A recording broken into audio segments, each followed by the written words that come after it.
Today, my costume, I'm a little pig. Here's my little ears. For Marvin, whoosh, whoosh. I love it. Well, Marvin, um, can you tell us what today is?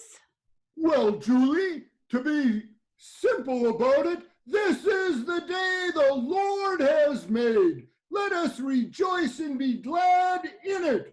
That's one of my favorite Bible verses. It's Psalm 118, verse 24.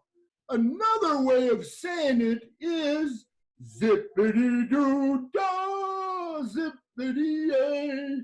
My, oh my, what a wonderful day.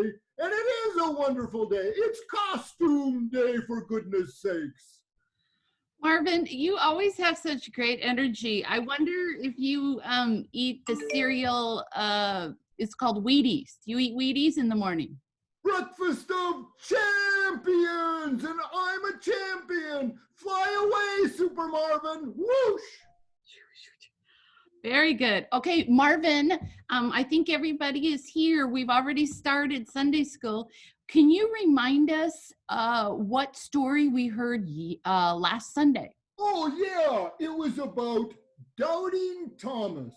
I learned from Doubting Thomas that it's okay to ask questions, and Thomas did. And even though we can't see God, we can believe in God, that God is real, just like the dish soap and the hand sanitizer that we can't see. God is real and with us.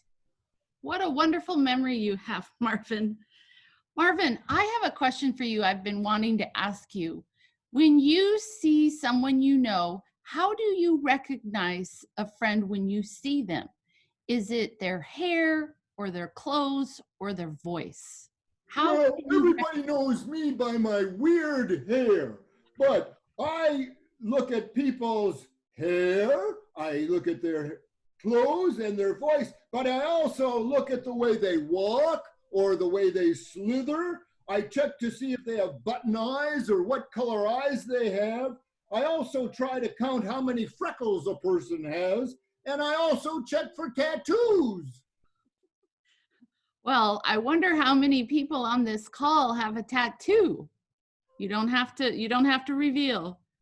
Okay. Well, there are many ways to recognize when someone is important to us. In our story today, we are going to hear about this exact same thing that's going to happen. Whoa, I want to hear the story, Julie. Okay, if you are ready to hear the story, give me a thumbs up, everybody. Okay, it looks like we're ready to go. I'm going to take off my hat so I can see just a little bit better, okay? But I'll put it back on later. Okay, this story, we are in the Easter season, so this story has to do with that. So Cleopas and his friend left Jerusalem after Jesus' death. As they were walking on the road to Emmaus, they began talking about all that had been happening. While they were discussing all these things, a stranger caught up with them and asked, "Hey, what are you guys talking about?" Oh my goodness, it sounds like the guy who caught up with them hadn't heard about Jesus's crucifixion. Or that's what it seems anyway. I would also have asked Cleopas where he got that name. I've never met a Cleopas in my life. Neither have I. What a great question. Well, Cleopas told the stranger, "We are talking about our friend Jesus, who was killed on Friday. He talked about loving others, and many people followed him. We thought he would be the one to save us from the Romans. But some leaders in the government thought that he was too dangerous, so they killed him 3 days ago. Our women friends went to the tomb and said that his tomb was empty. They saw angels who said that Jesus is alive. Now we don't know what to believe, and we are very sad." Boy, Julie, these stories, they keep telling us about people having a hard time believing that Jesus came back from the dead and was resurrected on Easter Day. Well, Marvin, I wonder if they're having a hard time. Like, if you knew somebody who died and came back to life, would you have a hard time believing that? Boy, no fooling I would. I think it's hard. I think Jesus talked about coming back to life, but even then I would have been, oh, I would have had a hard time. You Yeah, bet. that's hard. That's hard stuff to think about. You bet it is.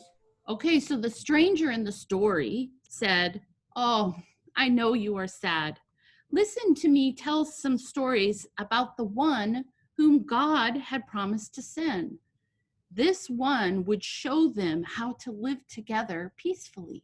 Well, that sounds good. It sounds like that stranger was very nice and he knew a lot about God and Jesus. I sure would have listened to him. Say, how did he know so doggone much? This stranger seems to be pretty special, Julie. He does. Just wait for the end of the story. Whoa. So they continued walking together. So the two people and then Jesus, well, they don't know who the stranger is. And soon they arrived in Emmaus. The stranger kept on walking. And they said, "Wait, it's almost nighttime. Please stay with us." So the stranger agreed. They went to their homes, and when the food was ready, the stranger, who they didn't know, took the bread. He broke the bread into pieces and gave it to them. Then Cleopas and his friends saw the stranger sitting at the table with them was Jesus. All along it had been Jesus. But then just as soon as they recognized who it was, Jesus disappeared. Cleopas said, "It was Jesus who was walking with us when we were sad. I felt my heart shine inside me when he told us those old stories about the one." Oh, Cleopas and his friend had the surprise of a lifetime. Whoa! Jesus just showed up and talked with him and didn't tell him who he was. And then they ate together and then they recognized it was Jesus and that he had resurrected. And then Jesus was gone. Whoa, that would have blown me away. Right? Right. Well, it's amazing.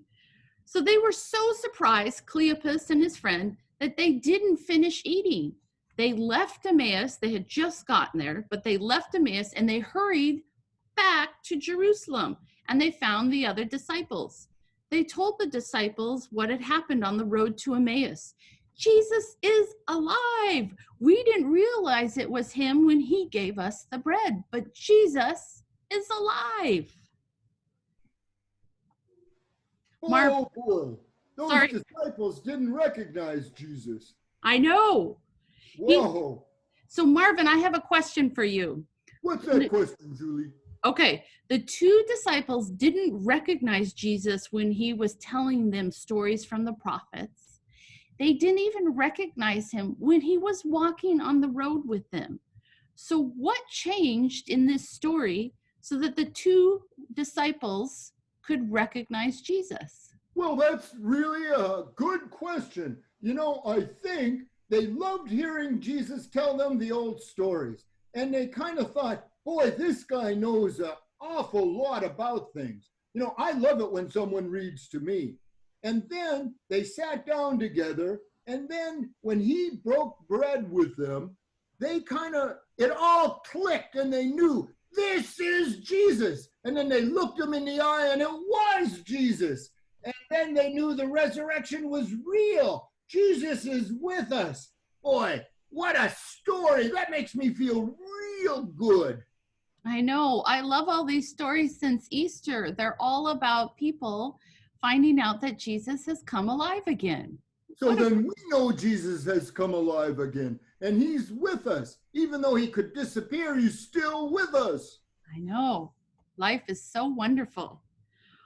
Okay, everyone. Well, now is the time where Marvin and I, want to see all of your favorite costumes that you picked out.